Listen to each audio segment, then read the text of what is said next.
যখন আমরা মৌন থাকি তখন আমরা কতটা শক্তি ব্যয় করি, বিন্দুমাত্র নয়। সেখানেই যখন আমরা রুষ্ট হই তখন আমরা কতটা শক্তি ব্যয় করি। আমাদের রক্ত গরম হয়ে ওঠে, চোখ থেকে যেন অগ্নিবর্ষা হয়, আমরা চিৎকার করতে থাকি, জোরে কথা বলি, কখনো কখনো আমরা অনুচিত কর্ম করে বসি। সবকিছুই ক্রোধের বশে করি। এবার এই ক্রোধকে মৌনতায় পরিণত করতে হবে। এই কাজটা চোখে দেখা যায় না, এই কাজ সরল নয়, এই কাজ হলো অত্যন্ত কঠিন এবং এই কাজই শ্রেষ্ঠ। সেই ব্যক্তি শক্তিশালী নন যিনি কথায় কথায় ক্রুদ্ধ হয়ে যান, কথায় কথায় যিনি আক্রমণ করেন। আজ্ঞে না, সব থেকে বেশি শক্তিশালী ব্যক্তি হলেন তিনি যিনি নিজের ক্রোধকে মৌনতায় পরিবর্তন করতে পারেন, যিনি শান্ত মনে পরিস্থিতিকে বোঝেন, তার আকলন করেন আর তারপর বিবেকের দ্বারা সিদ্ধান্ত নেন। তিনি হলেন সব থেকে শক্তিশালী ব্যক্তি। তাহলে সেই ব্যক্তি হয়ে উঠুন আর আমার সাথে ভালোবেসে বলুন, রাধা রাধা।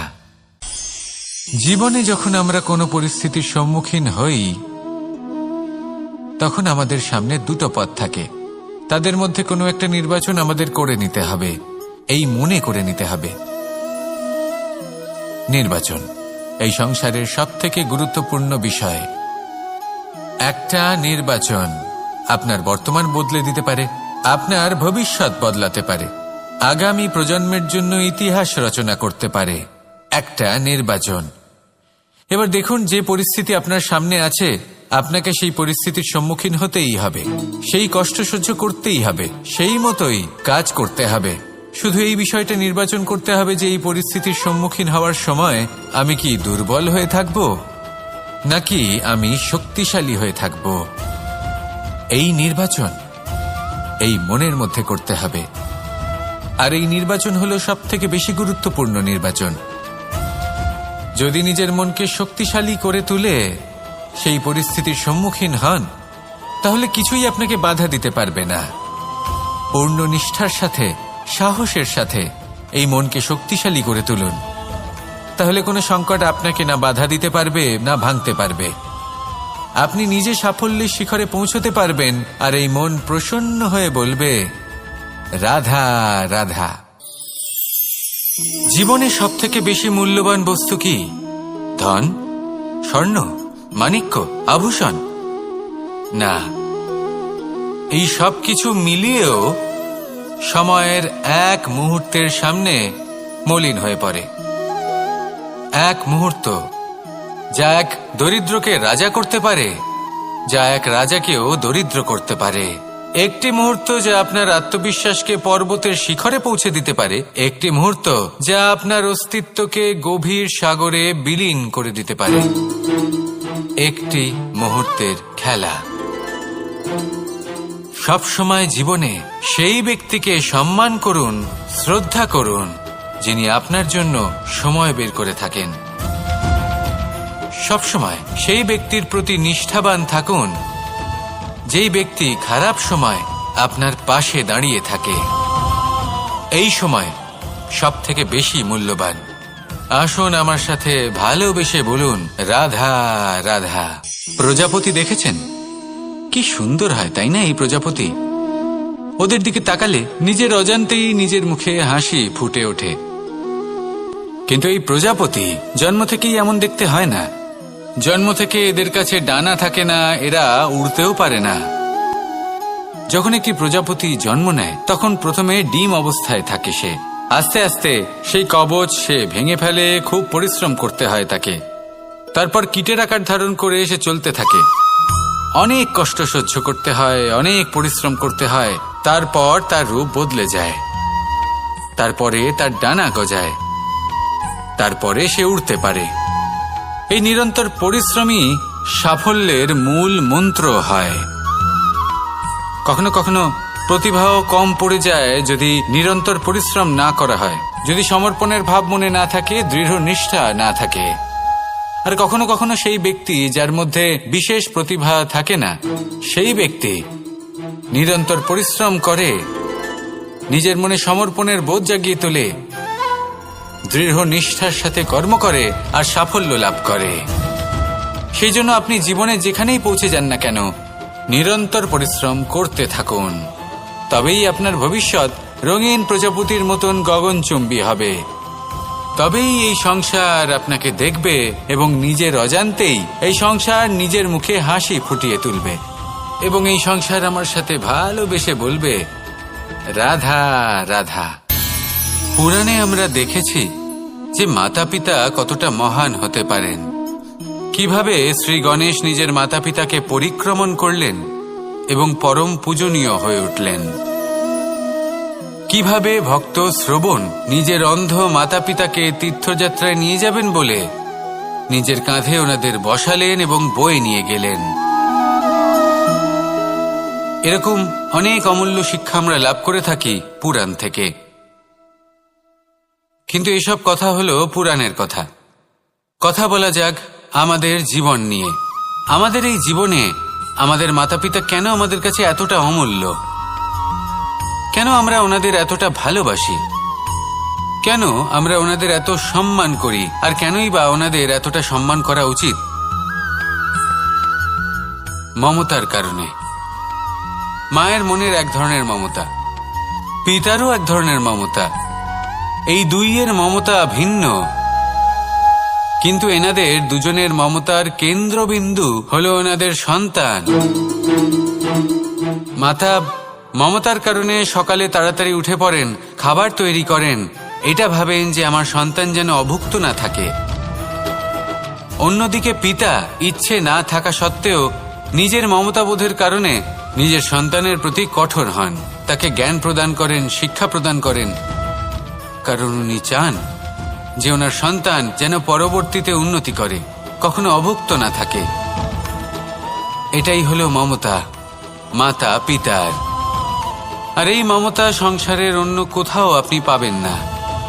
তাই সবসময় নিজের মাতা পিতাকে সম্মান করুন, ওনাদের ভালোবাসুন, যতটা ইচ্ছে ভালোবাসুন। আর এই ভালোবাসার সাথেই বলুন, রাধা রাধা। সম্পর্ক হলো আমাদের জীবনের একটি আধার। কিছু সম্পর্ক এমন যা আমরা জন্মসূত্রে লাভ করি, যেমন পরিবার, মা বাবা। কিছু সম্পর্ক আছে যা আমরা জীবনে অর্জন করে থাকি, তা সে প্রেমের হোক, স্নেহের হোক বা বন্ধুত্বের। এই সকল সম্পর্ক লাভ করার বা গড়ে তোলার 5টি ধাপ রয়েছে। প্রথম ধাপ, কোনো ব্যক্তির সাথে আলাপ হওয়া, তার সাথে কথা বলা বা তাকে দেখা। দ্বিতীয় ধাপ, সে ব্যক্তিকে আমাদের ভালো লাগা। তৃতীয় ধাপ,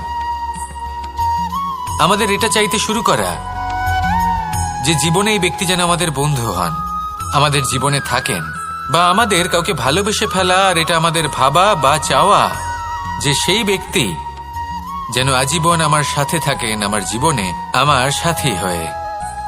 চতুর্থ ধাপ, লাভ করা। এবার এই ধাপটি অনেক মানুষের পক্ষেই খুবই সরল হয়, বড়ই সরলভাবে নিজেদের সঙ্গীকে লাভ করে থাকেন। কিছু মানুষের জন্য এই ধাপ অত্যন্ত কঠিন হয়ে থাকে। অনেক প্রতিকূল পরিস্থিতির উপর জয়লাভ করে তারা সঙ্গীকে লাভ করেন, কিন্তু লাভ অবশ্যই করেন। এরপরে আসে পঞ্চম, অন্তিম এবং সবথেকে গুরুত্বপূর্ণ ধাপ। সেটা হলো সেই সম্পর্ক পালন করা। এটা হলো এমন এক বিষয় যা প্রত্যেক মানুষের শেখা উচিত। যদি ব্যক্তি নিজের জীবনে সম্পর্ক রক্ষা করতে শিখে যান, তবে প্রত্যেক সম্পর্ক তার জীবনকে স্বর্গ করে তুলবে। আসুন আর আমার সাথে ভালোবেসে বলুন, রাধা রাধা। জ্যোতিষ একটা বিদ্যা, এ হলো একটা বিজ্ঞান। যে নক্ষত্র দশায় আপনি জন্মগ্রহণ করেছেন, যে স্থানে আপনার জন্ম হয়েছে, এগুলো আপনার জীবনের দিশা স্থির করার ক্ষেত্রে গুরুত্বপূর্ণ ভূমিকা পালন করে। কিন্তু যে রাশিতে আপনি জন্ম নিয়েছেন আর আপনার যা নাম স্থির হয়েছে, সেটা আপনার ভবিষ্যৎ নির্ধারণ করবে তা আবশ্যক নয়। রা দিয়ে রাম এবং রা দিয়ে রাবণ, এই দুজনের রাশি সমান ছিল, কিন্তু একজন নিজের শক্তির দুর্ব্যবহার করলেন। স্বর্ণ লঙ্কার অধিপতি রাবণ, চতুর্দিকে বিজয়ী হওয়া সেই ব্যক্তি নিজের পতনের সম্মুখীন হলেন। শ্রীরাম রাবণকে বধ করলেন। শ্রীরাম, যিনি নিজের কর্ম দ্বারা, নিজের পরিশ্রম দ্বারা ঈশ্বর উপাধি লাভ করেছিলেন, 14 বছরের বনবাস ভোগ করলেন, আর যখন বিপদে পড়লেন তখনও নিজের রাজ্যের সাহায্য নিলেন না। বনের মধ্যে নিজে বানর এবং ভাল্লুকদের নিয়ে একটি সেনাবাহিনী গড়ে তুললেন এবং রাবণকে তার কুকর্মের শাস্তি দিলেন।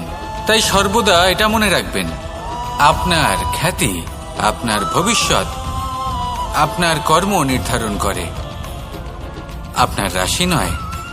তাই সবসময় শ্রেষ্ঠ কর্ম করুন আর আমার সাথে ভালোবেসে বলুন, রাধা রাধা। আমাদের সকলের কাছে বৃক্ষ অত্যন্ত প্রিয়।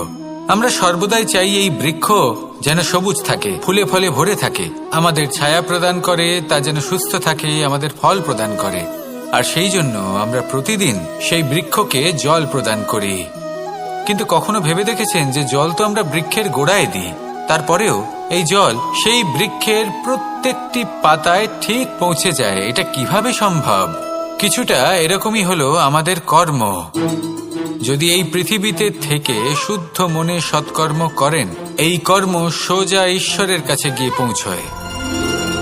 যদি শ্রদ্ধাভাব নিয়ে সমর্পিত হয়ে শুদ্ধ চিত্তে আপনি কাউকে সেবা করেন, তা সে মাতা পিতাই হোক, পরিবার হোক, গুরু হোক, পশুপক্ষী হোক বা সমাজ হোক, তাহলে সেটা সোজা ঈশ্বরের চরণে সমর্পিত হয়।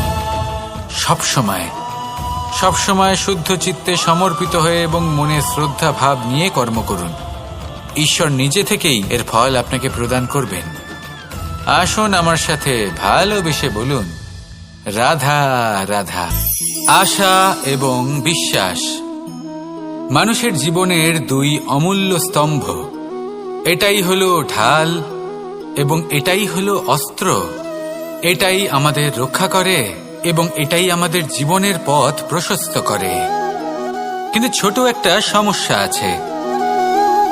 এবার যদি আপনি বটবৃক্ষের থেকে এই আশা রাখেন যে এ আমাকে ফল দেবে, তাহলে সেই আশা ভঙ্গ হওয়াই স্বাভাবিক। আর যদি আপনি বিশ্বাস করেন যে খেজুর গাছ আপনাকে ছায়া প্রদান করবে, তাহলে সেই বিশ্বাসও অবশ্যই ভঙ্গ হবে। তাহলে কি করা উচিত?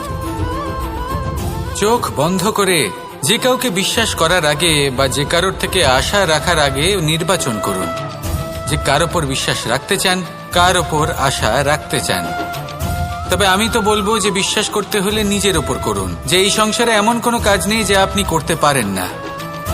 আর শুধু কর্ম করতে থাকুন আর ভরসা রাখুন ঈশ্বরের ওপর, যে উনি আপনার কর্ম দেখবেন আর আপনাকে আপনার কর্মফল অবশ্যই দেবেন, আপনাকে সাফল্য দেবেন। যদি আপনার বিশ্বাস অটল হয়, নিরন্তর পরিশ্রম করেন, তাহলে ঈশ্বর কখনোই আপনার আশা ভঙ্গ হতে দেবেন না। আসুন আর আমার সাথে ভালোবেসে বলুন, রাধা রাধা। যখন মানুষের মৃত্যু হয় তখন কি হয়? অনেক সংখ্যক মানুষ শোক পালন করতে চলে আসেন। যে ব্যক্তি মৃত্যু লাভ করেছেন তার অনেক বস্তু থাকে যেগুলো তার প্রিয়, যেগুলো তিনি ব্যবহার করেছেন। তার শয্যা, তার বস্ত্র, তার আভূষণ সবকিছু তার থেকে বিচ্ছিন্ন করা হয় এবং খালি হাতে তাকে শ্মশানের উদ্দেশ্যে রওনা করা হয়। আমি আপনাকে এই প্রশ্ন করতে চাই, আপনি এই সংসারে কি অর্জন করেছেন? ধন সম্পত্তি, বস্ত্র, আভূষণ, এই সবকিছু যে আপনি অর্জন করেছেন, আপনার মৃত্যুর পরে তা আপনার থেকে দূর হয়ে যাবে। এর উত্তর হলো একটাই, আপনার কর্ম। শুধু সেটাই আছে যা একান্ত আপনার, আর শুধু সেটাই এই সংসার থেকে চলে যাওয়ার পরেও সংসারেই জীবিত থাকবে। যদি আপনি দুষ্কর্ম করেন, তাহলে এই সংসার আপনাকে একটি অনুচিত উদাহরণ হিসেবে মনে রাখবে যে এই ব্যক্তি খুব পাপী ছিল, অনুচিত কর্ম করতেন। যে পথে তিনি চলেছেন সেই পথে কারোর চলা উচিত নয়। সেখানেই যদি আপনি সৎকর্ম করেন, তাহলে সংসার চিরকাল এটাই বলবে যে খুব ভালো মানুষ ছিলেন, সবাইকে ভালোবাসতেন, সবাইকে সাহায্য করতেন, আমার খুব প্রিয় মানুষ ছিলেন। এটাই হলো শ্রেষ্ঠ কর্ম। সেই জন্য জীবনে শুধুমাত্র ধন, সম্পত্তি, আভূষণ এই সব অর্জন করতে গিয়ে নিজের মনোনিবেশ করবেন না। শ্রেষ্ঠ কর্ম করুন। সংসার থেকে চলে যাওয়ার পরেও এই কর্মই এই সংসারে আপনাকে জীবিত রাখবে। আসুন আমার সাথে ভালোবেসে বলুন, রাধা রাধা। কখনো কখনো অন্ধকারের সাথে লড়াই করার জন্য আমরা প্রদীপ জ্বালাই। এতে প্রথমে সলতে রাখি, তারপর তেল ঢালি, তারপর আগুন জ্বেলে এটা প্রজ্বলিত করি। তারপর একটা সময় আসে যখন এই প্রদীপ নিভে যায়। কারণটা কি? কারণ কি এটা যে প্রদীপের প্রকাশমান হওয়ার ক্ষমতা সমাপ্ত হয়েছে? না, এই যে আগুন আমরা দেখতে পাচ্ছি, এই আগুনের জন্য যে শক্তির প্রয়োজন হয় তা আসে এই তেল থেকে। যদি এই তেল সমাপ্ত হয়ে যায় তাহলে এই প্রকাশ তাও সমাপ্ত হয়ে যায়। আর আমাদের জীবনে এই তেল হলো আমাদের কর্ম, আর এই আগুন আর এর দ্বারা উৎপন্ন হওয়া প্রকাশ আমাদের ভাগ্য।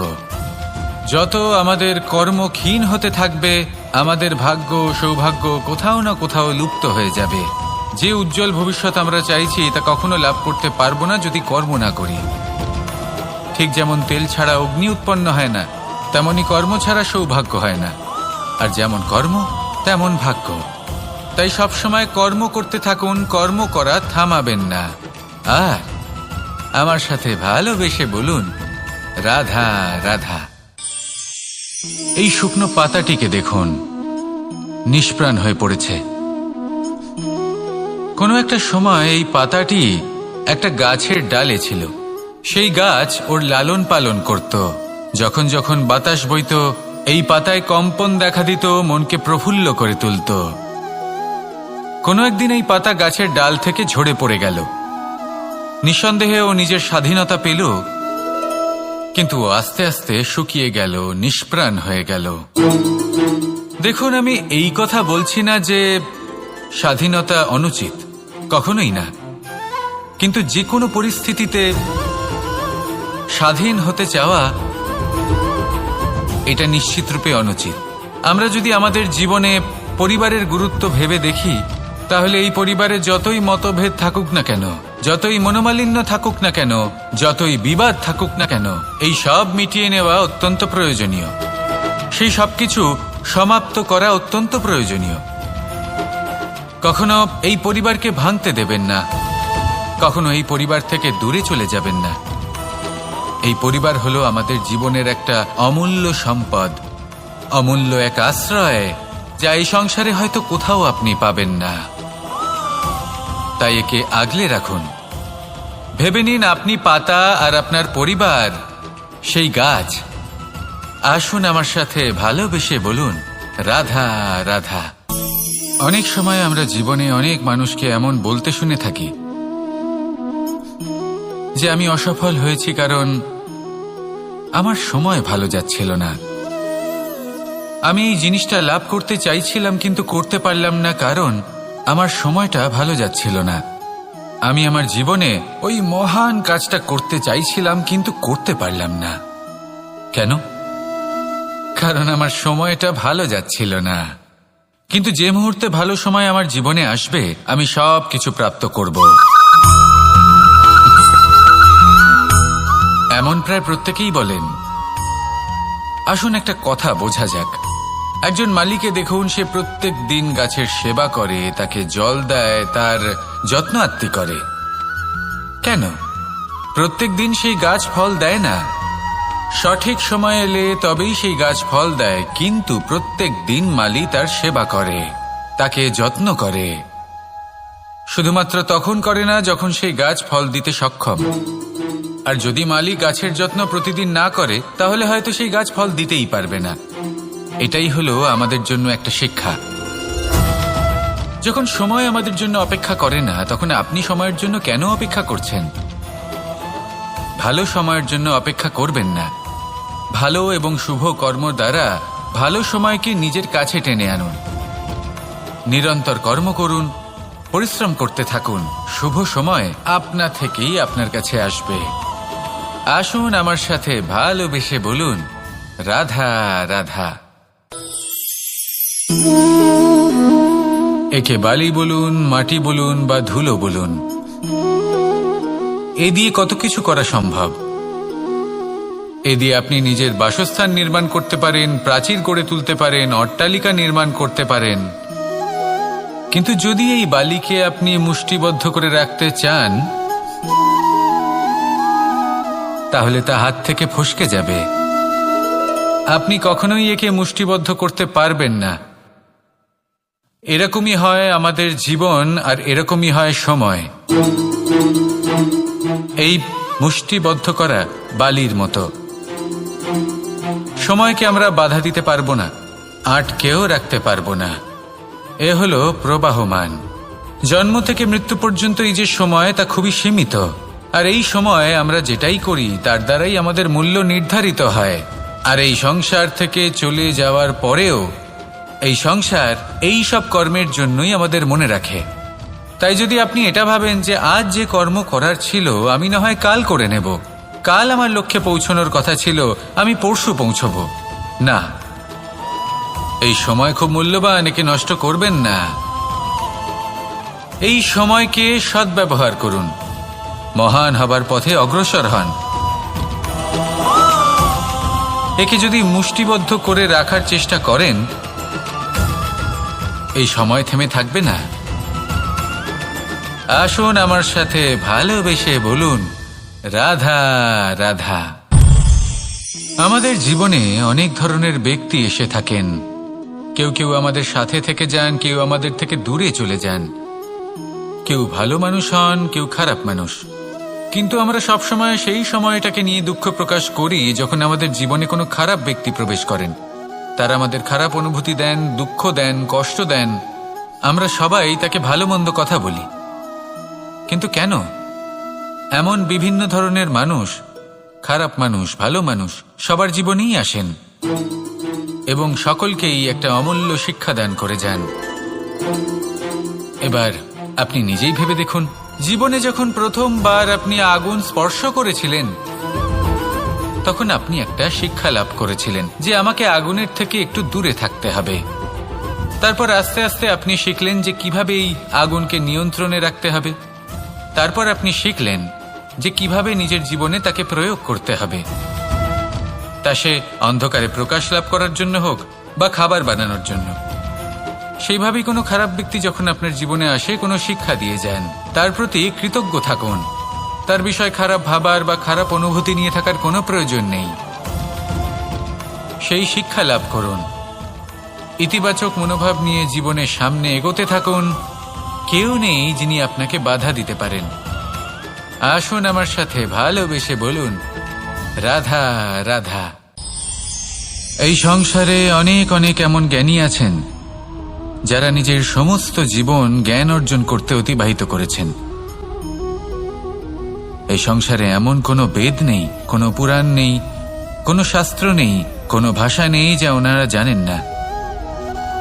এমন কোনো বিষয় নেই যা নিয়ে ওনারা কোনো বক্তব্য রাখতে পারবেন না। কিন্তু আমরা এই সকল জ্ঞানীকে কি ভালোবাসতে পারি? এনাদের সকলকে সম্মান করতে পারি না। কারণটা কি? দেখুন, বেদ পড়া একটি আলাদা বিষয়, বেদনা বুঝতে পারা অন্য ব্যাপার। এবং বেদনা বোঝার জন্য, সেই জ্ঞান লাভ করার জন্য আপনাকে মন থেকে করুণা এবং প্রেমের সঠিক অর্থ বুঝতে হবে।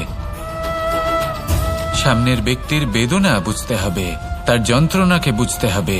তারপর যে জ্ঞান আপনি অর্জন করেছেন বেদ থেকে, পুরাণ থেকে, শাস্ত্র থেকে, তা প্রয়োগ করে তার বেদনার নিবারণ করা, সেটা বেশি গুরুত্বপূর্ণ। সেই জন্য জীবনে শুধুমাত্র শাস্ত্র এবং বেদ পড়ে জ্ঞান অর্জন করতে সময় নষ্ট করবেন না। মন থেকে প্রেমের কি অর্থ সেই বিষয়ে জ্ঞান লাভ করার চেষ্টা করুন। করুণাও বুঝতে চেষ্টা করুন। একজন শ্রেষ্ঠ ব্যক্তি হয়ে উঠুন আর আমার সাথে ভালোবেসে বলুন, রাধা রাধা। একটি হাতির শরীরে কত বল থাকতে পারে সেটা আমরা সবাই জানি। একটা প্রহারেই বিশালাকার প্রাচীর ভেঙে পড়তে পারে।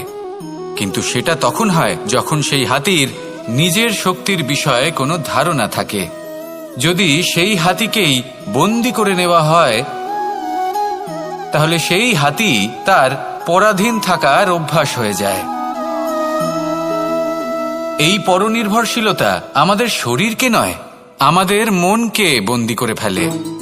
আর তার পরিণাম হলো এটাই যে আমাদের নিজেদের ওপর নিয়ন্ত্রণ থাকেই না। যদি নিজের ওপর নিয়ন্ত্রণ না থাকে, তাহলে নিজেদের প্রকৃত শক্তির সাথে আমরা কিভাবে পরিচিত হব? সেই জন্য এই সংসারের সবথেকে বড় আনন্দ হলো স্বাধীনতা। এই স্বতন্ত্রতাকে আনুন নিজের বিবেচনায়, নিজের চিন্তাভাবনায়, নিজের জীবনে।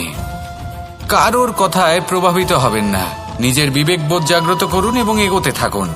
যখন এই বিবেচনা স্বতন্ত্র হবে, তাহলে এই মন জীবন স্বতন্ত্র হয়ে উঠবে। আর তখনই নিজের আসল শক্তি আপনার সামনে আসবে। আপনার সাহস, আপনার প্রতিভা আপনি জানতে পারবেন। তখনই জীবনে এগোতে পারবেন। তাহলে আসুন আর আমার সাথে ভালোবেসে বলুন, রাধা রাধা। এই সংসারে যে ব্যক্তিই হোক না কেন, প্রত্যেক ব্যক্তির জীবনে সমস্যা অবশ্যই আসে। এমন কিছু মানুষ আছেন, যদি তাদেরকে জিজ্ঞেস করেন যে এমনটা ঠিক কেন হলো, তাহলে পুরো দোষটা তারা নিজেদের পরিস্থিতির ওপর ন্যস্ত করেন। যে আমি তো এমন একটা পরিস্থিতিতে ছিলাম, আমি কিভাবে কিছু করতাম, আমার কাছে আর কোনো বিকল্পই ছিল না। চলুন কথা বলা যাক মহাভারত নিয়ে। ভীষ্ম পিতামহ, ওনাকে জিজ্ঞেস করা হলো, আপনি এরকম প্রতিজ্ঞা কেন করলেন? উনি বললেন যে আমি পরিস্থিতির অধীন হয়ে পড়েছিলাম, সেই জন্য। এই প্রশ্নটাই যখন অর্জুনকে করা হলো, তখন অন্য একটি দিক প্রস্ফুটিত হলো। অর্জুন নিজের পরিস্থিতির কারণে জীবনে কখনোই বাধা পড়েননি। তিনি সিদ্ধান্ত নিয়েছিলেন সংঘর্ষ করার, সংসারের নিয়মের বিরুদ্ধাচারণ করার। এই সংসারে আপনি যা কিছুই হয়ে উঠতে পারেন, তার সমগ্র শ্রেয় শুধুমাত্র আপনার পরিস্থিতির ওপর চাপিয়ে দেওয়া যায় না। সেটা নির্বাচনের উপর নির্ভরশীল, যে সেই পরিস্থিতিতে আপনি কি নির্বাচন করেছেন। যদি সেই মুহূর্তে ভীষ্ম পিতামহ স্থিরতার সিদ্ধান্ত নিতেন, বিশ্লেষণ করার সিদ্ধান্ত নিতেন যে কি উচিত কি অনুচিত, কারা ধর্মের পক্ষে কারা ধর্মের বিপক্ষে, যদি শুধুমাত্র অস্ত্র হাতে ধৃতরাষ্ট্র এবং দুর্যোধনের বিরোধিতা করতেন, যদি শুধু এটুকু করতেন, তাহলে মহাভারতের মতো মহাযুদ্ধ কখনোই হতো না। সমস্যা সবার জীবনেই আসে, কঠিন পরিস্থিতিও সকলের জীবনে আসে। সেই ব্যক্তি এগিয়ে যেতে পারেন যিনি শ্রেষ্ঠ নির্বাচন করার ক্ষমতা রাখেন। তাহলে সেটাই করুন আর আমার সাথে ভালোবেসে বলুন, রাধা রাধা।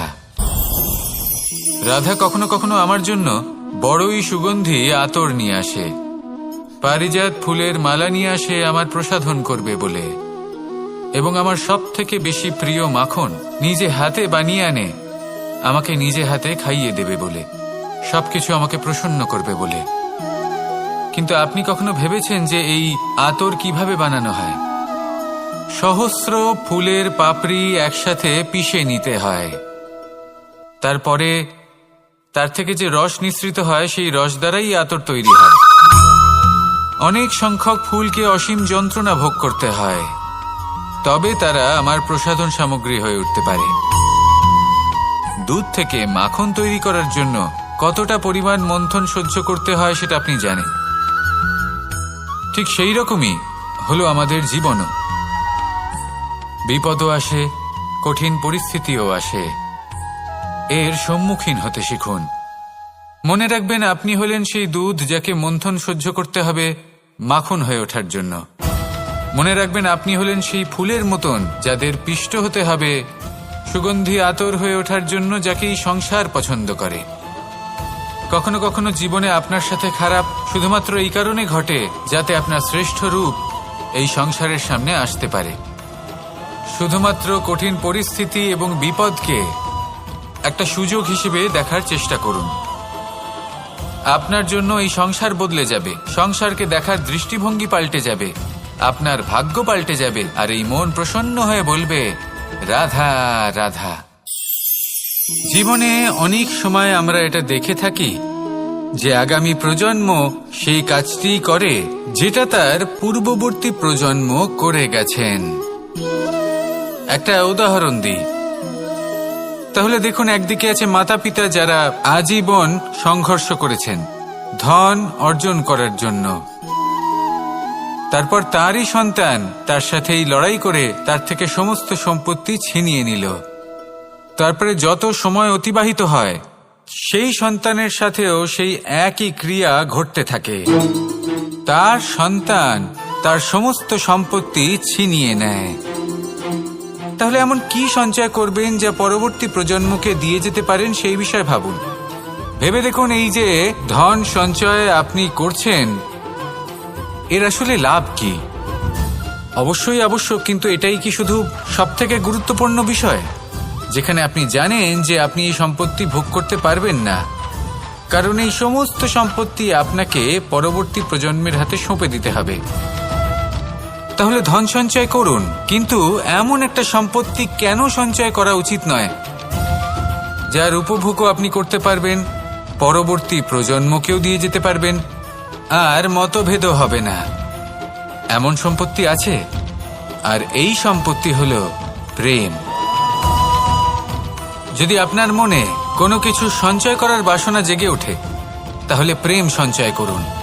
সেটা পরবর্তী প্রজন্মও পাবে এবং সেই প্রজন্ম ভবিষ্যতে ভালোবাসা ছড়াতে থাকবে। আর তখন এই মন সুপ্রসন্ন হয়ে বলবে, রাধা রাধা।